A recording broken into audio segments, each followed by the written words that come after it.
नमस्कार फ्रेंड्स। ज्ञान संगठन या यूनिवर्स ऑफ नॉलेज अलग अलग नाम से अलग अलग इंस्टीट्यूट पुकार लेती हैं। बहुत सारे क्वेश्चन इसी इधर से उधर एक दो चैप्टर कर देते हैं, तो हमें उससे घबराना नहीं चाहिए, बल्कि क्वेश्चन पे ध्यान देना चाहिए। कहीं से भी क्वेश्चन पूछ ले, उससे क्या मतलब है यार। कुछ पेपर का कुछ भी नाम रख ले, हमारी तैयारी अगर अच्छी है तो हमें कोई प्रॉब्लम नहीं है कि इस पेपर में क्या चैप्टर या यूनिट दे देता है। सॉरी। तो शुरुआत करते हैं। ज्ञान संगठन प्रसंस्करण या पुस्तकालय वर्गीकरण, है ना। कोई लोग इसको इंफॉर्मेशन प्रोसेसिंग और डिसिमिनेशन भी कहता है। तो क्वेश्चन थोड़े दूसरे टाइप के हैं, विभिन्न प्रतियोगी परीक्षाओं में पूछे गए हैं। तो करते हैं आज की वीडियो का शुरू। डीडीसी के 22वें संस्करण के अनुसार कौन सी वर्ग संख्या पुस्तकालय संचालन या लाइब्रेरी ऑपरेशन के लिए है।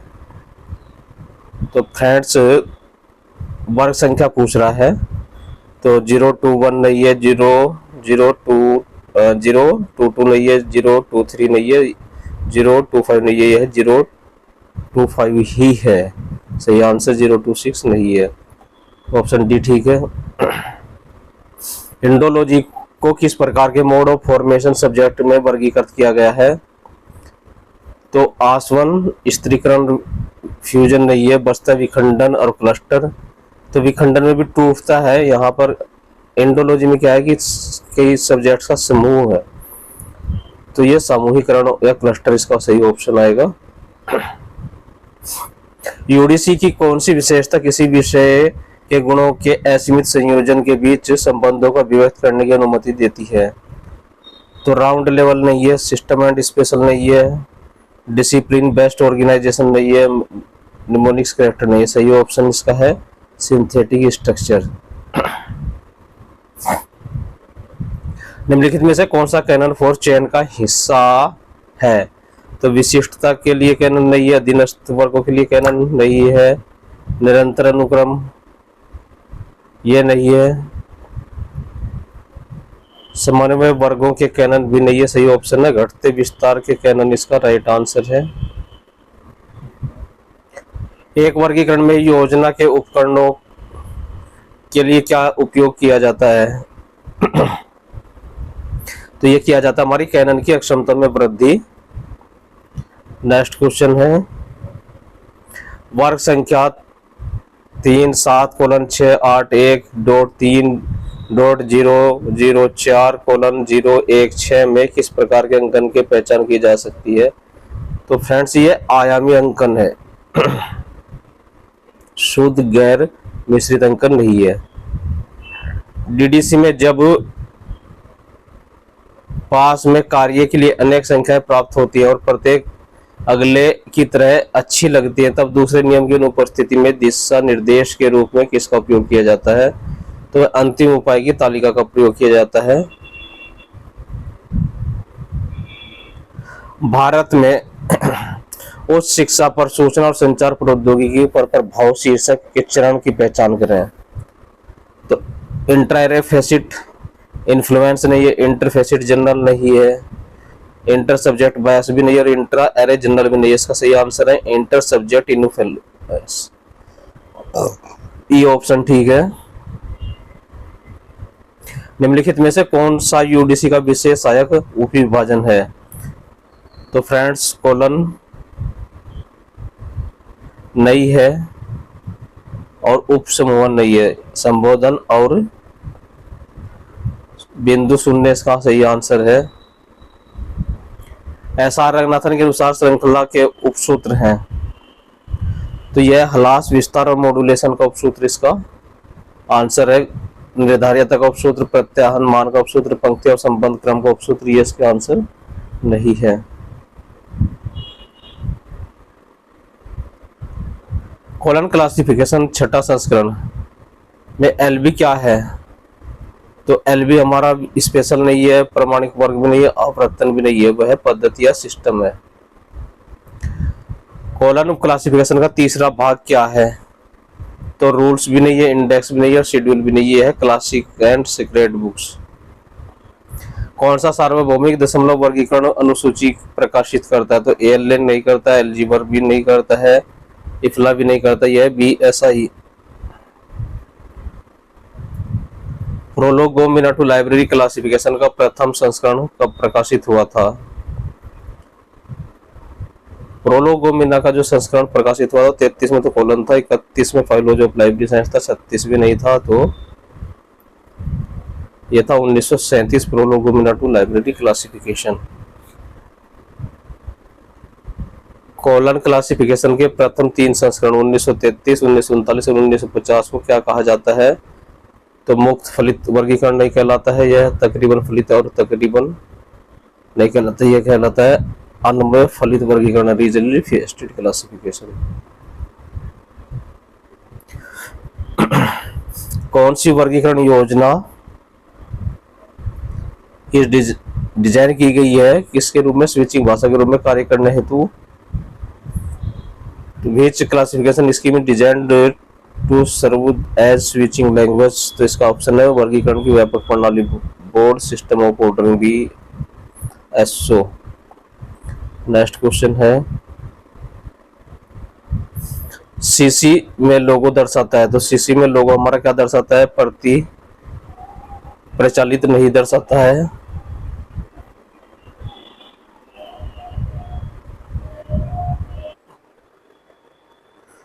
शुरू क्वेश्चन नंबर 17 है, लोगो क्या दर्शाता है? तो यह है क्रिएटिव कॉमन्स दर्शाता है। कैनन ऑफ कॉन्कोटेंस या सहवर्तीता का उपसूत्र क्या करता है? तो यह है वर्गीकरण के आधार पर उत्तराधिकार में किसी भी 2 विशेषताओं का उपयोग नहीं किया जाएगा। नेक्स्ट क्वेश्चन है, साहित्य वारंट का सिद्धांत किसने दिया था? Principle of literary warrant has been stated by. तो एचपी लुहान नहीं है, भट्टाचार्य, रंगनाथन नहीं है, यह है एचडब्ल्यू हुल्मे। डीडीसी में फोनिक शेड्यूल उन वर्गों का प्रतिनिधित्व करता है जो पूरी तरह से संशोधित होते हैं। थोड़ा संशोधित किया जाना है, संशोधित नहीं, ये इनका नहीं करता है। ज्ञान एक वर्गीकृत या संयोजित समूह है, तो यह फैक्ट्स का नहीं है, इंटेलिजेंस का नहीं है, डाटा का नहीं है, बल्कि ये क्या है? इंफॉर्मेशन का एक एकीकृत या संयोजित समूह है। और डाटा का संयोजित समूह क्या कहलाता है? तो इंफॉर्मेशन कहलाता है। वर्तमान में यूडीसी के कॉपीराइट के मालिक कौन है? तो पोलो एटलर्ट, हेनरी लाफोंटेन, तो बनाने वाले तो दुनिया में नहीं रहे, ना इसके मालिक हैं। और ओसीएलसी भी नहीं है, तो यूडीसी कंसोर्टियम इसका ओनर है। साहित्य वारंट का सिद्धांत किससे संबंधित होता है? नेतृत्व की शैली से नहीं है, पुलिस वारंट से नहीं है, साहित्य के रूप में नहीं है। इसका सही आंसर है एक वर्गीकरण योजना में विषयों का समावेश। निम्नलिखित पक्ष को क्रम के अनुसार करें, तो इसका आंसर है हमारा, पूरा क्वेश्चन नहीं है, छोड़ दिया गया है क्या?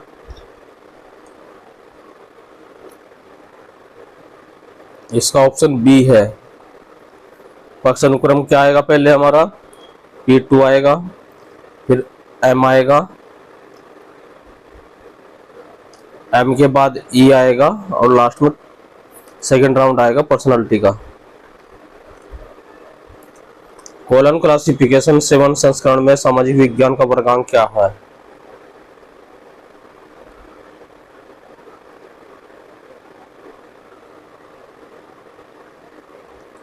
तो डी ऑप्शन ठीक है। मर्चेंट ऑफ नेविस पुस्तक का सीसी के 7th एडिशन में एकल संख्या क्या है? तो MV नहीं है, MOV भी नहीं है, M-V भी नहीं है, यह है M+V। नेक्स्ट क्वेश्चन है, निम्नलिखित योजना कॉलम क्लासिफिकेशन के नंबरों को सही क्रम में व्यवस्थित कीजिए। तो सही क्रम क्या है हमारा? पहले 4 आएगा, 4 के बाद आएगा अपवर्ड कोमा, उसके बाद M कैपिटल Z है, फिर MZA है, सही ऑप्शन बी है। यूडीसी में कोलन क्या इंगित करता है? कोलन इंगित करता है यूडीसी में हमारा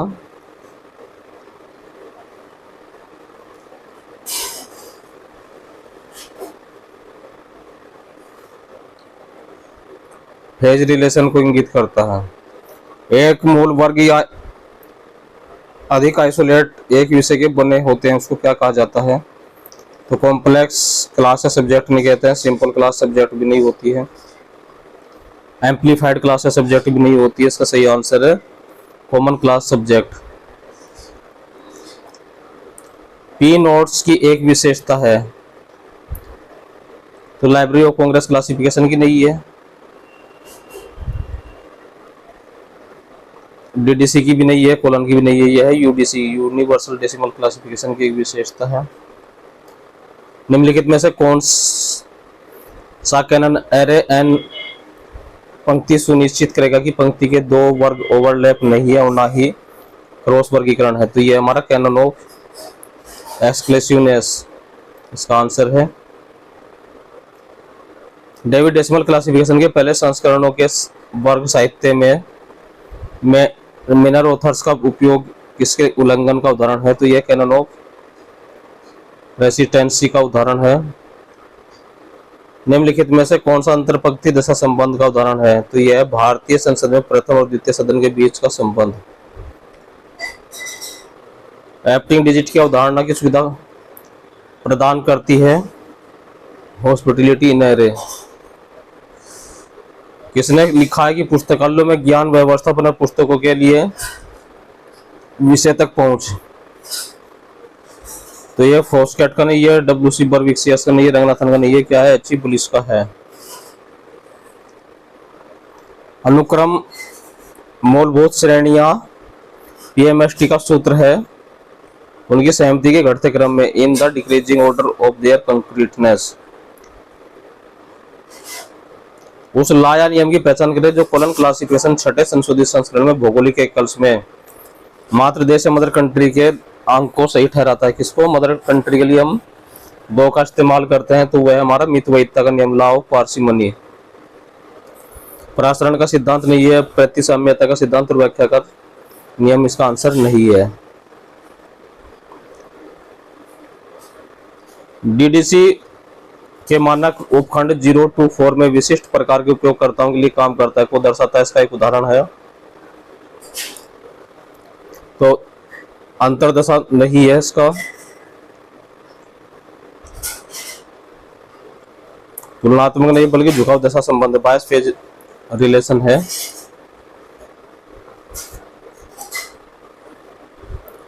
व्यक्तियों के वर्गीकरण में शिशुओं का समूह, किशोरों और वयस्कों का समूह किस रूप में जाना जाता है? तो ये एरे या पंक्ति के रूप में जाना जाता है।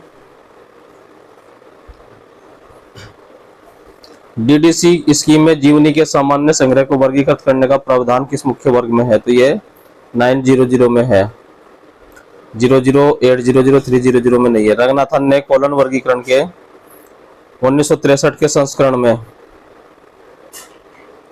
लॉ ऑफ इम्पैरेटिलिटी को संतुष्ट करने के लिए स्पेस और समय के पक्षों के लिए विशिष्ट प्रतीकों का उपयोग करने का निर्णय लिया था। मैचल के अनुसार निम्नलिखित में से कौन सी विशेषता ज्ञान की है? तो ज्ञान की विशेषता है यह संरचित, संगठित और सार्वभौमिक है तथा यह स्थायित्व महत्व का है। Classification and subject index for catalogue arranging the books and pamphlets for the library नामक प्रलेख को वर्तमान में किस रूप से जाना जाता है? तो इसको डीडीसी के रूप में जाना जाता है। मूल विषय समय को माना जाता है। List concrete element canon of reticence के लिए कैनन है। तो idea plan, notation plan both नहीं है, वर्बल प्लान है।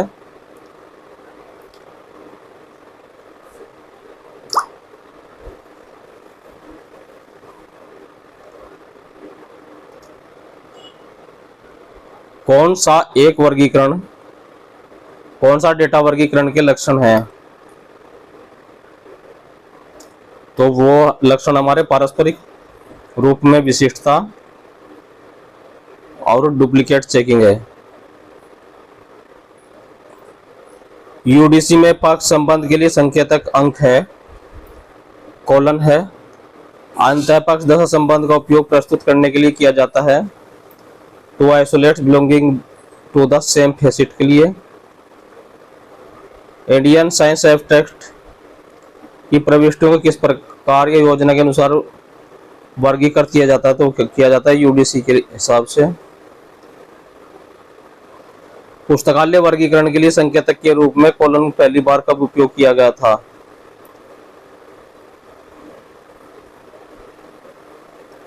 पुस्तकालय वर्गीकरण के संकेत के रूप में कोलन पहली बार जो यूज किया गया था डीडीसी में किया गया था। आपको कोलन क्लासिफिकेशन 1933 में आई, तो बाद में हुआ वहां। अपूपा पैटर्न किस प्रकार की प्रक्रिया से संबंधित है? तो यह क्लासिफिकेशन से संबंधित है, एक्विजिशन, कैटलॉग एंड डॉक्यूमेंटेशन से इसका संबंध नहीं है। अपूपा पैटर्न किस प्रक्रिया से संबंधित है? तो अपूपा पैटर्न हमारा एक्विजिशन, कैटलॉग एंड डॉक्यूमेंटेशन से नहीं बल्कि क्लासिफिकेशन से संबंधित होता है। नेक्स्ट क्वेश्चन है, ओंटोलॉजी का अर्थ है? तो classification of internet based document से ओंटोलॉजी का अर्थ होता है। Cataloguing, documentation service, indexing method से ओंटोलॉजी का संबंध नहीं है। रंगनाथन के अनुसार लेटेंट फेसिट क्या है? तो यह अंतः पक्षों का जोड़ा का पक्ष नहीं है, महत्वपूर्ण पक्ष नहीं है, सभी पक्षों का वर्तमान नहीं है, यह छिपे हुए पक्ष हैं। जीवनी को दर्शाते हुए कौन सा प्रमुख चिन्ह के रूप में प्रयुक्त होता है? V symbol is used representing biography as Asia anterior rising common isolate in the colon classification. तो कल परसों की वीडियो में हमने बताया था, कुछ चीजें दी थी आपको नोट्स टाइप की। तो यह हमारा स्मॉल डब्लू है। डीडीसी का चौथा एडिशन कब प्रकाशित हुआ था? तो 1952 में प्रकाशित हुआ था। 1939, 1950, 1954 इसका आंसर नहीं है।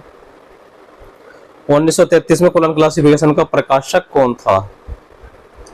Academic press as publication SCRS नहीं था, बल्कि क्या था? मद्रास लाइब्रेरी एसोसिएशन था। निम्नलिखित में से विषम का चयन कीजिए। तो विषम क्या है इनमें से? काउ प्रिंसिपल एक जैसा है, वाल पिक्चर प्रिंसिपल और होल ऑर्गन प्रिंसिपल एक जैसा है। विषम क्या है? प्रिंसिपल ऑफ ऑस्मोसिस है। फोनिक शेड्यूल किस प्रकार की वर्गीकरण पद्धति से संबंधित है? तो फोनिक शेड्यूल हमारा यूडीसी, एलसी और सीसी से संबंध नहीं है, वह डीडीसी से संबंध है हमारा फोनिक शेड्यूल। निम्नलिखित में से कौन सा अक्सर सी के 6th एडिशन में इंट्रा एरे डिफेंस के लिए प्रयोग किया जाता है? तो वह प्रयोग किया जाता है स्मॉल डब्लू का प्रयोग किया जाता है। हाइफन किस डिवाइस में प्रयोग किया जाता है? तो हाइफन कोलन क्लासिफिकेशन में प्रयोग किया जाता है सुपर इम्पोजिशन डिवाइस के लिए। सब्जेक्ट डिवाइस अल्फाबेटिकल इन्यूमरेटिव के लिए नहीं किया जाता है, वह बी ऑप्शन ठीक है। नेक्स्ट क्वेश्चन है, डीडीसी के 23वें एडिशन में कौन सी table national and ethnic group के लिए है? तो ये हमारी टेबल 5 है। किसने संपूर्ण ज्ञान को पोइट्री, हिस्ट्री और लॉ में विच्छेद किया था? तो अरस्तु ने किया था।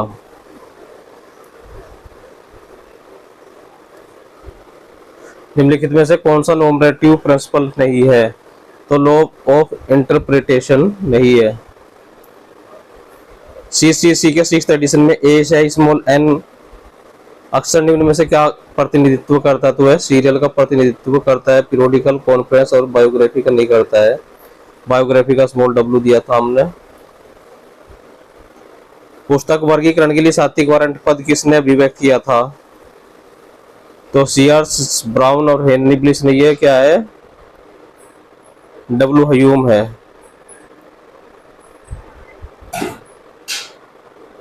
इनको इनके व्यवस्था क्रम के अनुसार व्यवस्थित करें तो सबसे पहले इन ऑप्शन में आया था हमारा यूडीसी 1905 में, सब्जेक्ट क्लासिफिकेशन 1906 में, कोलन क्लासिफिकेशन 1933 और बिब्लियोग्राफिक क्लासिफिकेशन 1935। राइट आंसर है हमारा बी 4 3 2 1।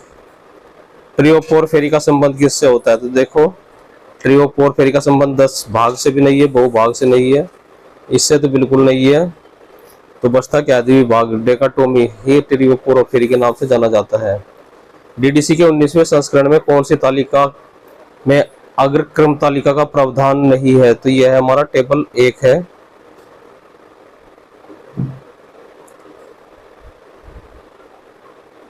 तो आज की वीडियो कैसी लगी आप लोग कमेंट्स करके बताइए। कोई क्वेश्चन डाउट होता तो कमेंट सेक्शन में कर सकते हैं। और फ्रेंड्स थोड़ा बहुत मोटिवेशन पर अगर विचार सुन ले तो होप एक्स्ट्रा डोज को सुन ले, अच्छा लगे तो सब्सक्राइब कर देना उसको। मिलते हैं नई वीडियो में जल्दी, नमस्ते।